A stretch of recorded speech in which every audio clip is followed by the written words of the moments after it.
जब भी आप किसी शिव मंदिर में जाते हैं, वहाँ आपको एक विशेष प्रतीक दिखाई देता है, शिवलिंग। एक साधारण दिखने वाला लेकिन अत्यंत रहस्यमयी और शक्तिशाली स्वरूप।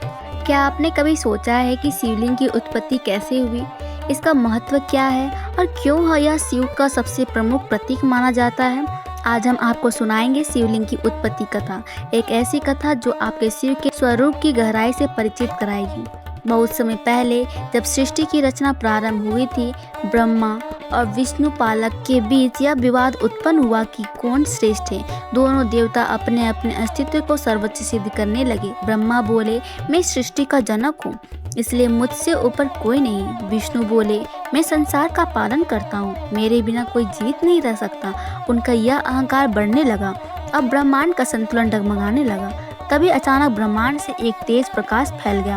आकाश से एक अग्नि का स्तंभ प्रकट हुआ, अत्यंत विशाल, ऊंचाई, अनंत ऊंचाई और गहराई वाला। वो अग्निशिला इतनी दिव्य थी कि उसकी कोई सीमा नहीं थी, ना उसका आदि ना अंत। वो निर्गुण और निराकार थी। ब्रह्मा और विष्णु दोनों चकित हो गए। उस स्तंभ से एक आवाज आई, जो मेरी ऊंचाई या गहराई जान लेगा वही श्रेष्ठ माना जाएगा। ब्रह्मा ने कहा, मैं हंस का रूप लेकर ऊपर उड़कर उसके शिखर तक जाऊंगा, और वह ऊंचाई की ओर चल दिए। विष्णु बोले, मैं वराह का रूप लेकर इसकी जड़ तक जाऊंगा, और वो नीचे की ओर खोदते चले गए। हजारों वर्षों तक दोनों अपनी अपनी दिशा में बढ़ते रहे, लेकिन किसी को भी न आदि मिला न अंत। विष्णु समझ गए कि यह कोई परम शक्ति है। उन्होंने लौटकर अपनी हार स्वीकार की, लेकिन ब्रह्मा ने झूठ बोल दिया, मैंने इसका शिखर देख लिया है। उन्हें लगा कि वो श्रेष्ठता का स्थान पा लेंगे। तब भी उस अग्नि स्तंभ से स्वयं महादेव प्रकट हुए, तेजस्वी, भस्म लिप्त, त्रिनेत्रधारी। उन्होंने क्रोधित होकर ब्रह्मा से कहा, तुमने अहंकारवश झूठ बोला, लेकिन तुम्हारी पूजा इस संसार में नहीं होगी। और उन्होंने विष्णु की विनम्रता की सराहना की। फिर महादेव बोले, यह अग्नि स्तंभ मेरा स्वरूप है, लिंग रूप। मैं निराकार हूँ, और यह रूप मेरे अस्तित्व का प्रतीक होगा। जो मेरे इस लिंग रूप की पूजा करेंगे, उसकी सभी मनोकामनाएं पूर्ण होंगी। यही से हुआ शिवलिंग की उत्पत्ति। लिंग शब्द का अर्थ है चिन्ह या प्रतीक। शिवलिंग कोई साधारण पत्थर नहीं, यह ब्रह्मांड की अनंतता और शिव के निराकार स्वरूप का प्रतीक है।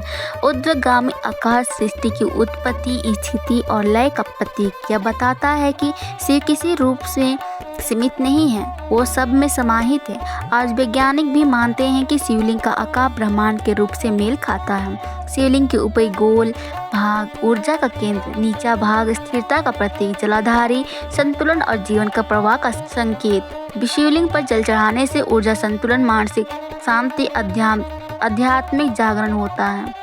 शिवलिंग की पूजा अत्यंत फलदायी मानी जाती है। रोगों से मुक्त, वैवाहिक जीवन में सुख, मानसिक तनाव से राहत, आध्यात्मिक उन्नति, मोक्ष की प्राप्ति। ओम नमः शिवाय का जप करते हुए शिवलिंग पर जल अर्पित करना शिव भक्तों के लिए सबसे सरल का शक्तिशाली उपाय है। स्वयंभू शिवलिंग जो प्रकृति से रूप प्रकट हुए, स्थापित शिवलिंग जो साधकों द्वारा पूजित किए गए, ज्योतिर्लिंग 12 पवित्र शिवलिंग जिनका वर्णन शिव पुराण में मिलता है। तो दोस्तों, शिवलिंग केवल पत्थर नहीं, यह महादेव की चेतना का केंद्र है। वह हमें याद दिलाता है कि ईश्वर ना तो रूप में बंधे हैं, ना ही नाम। वो तो अनंत, अद्वितीय और निराकार है। आज जब भी आप किसी शिवलिंग के सामने खड़े हो, तो केवल जल न चढ़ाएं, अपना मन, अपनी भावना और अपना समर्पण भी अर्पित करें।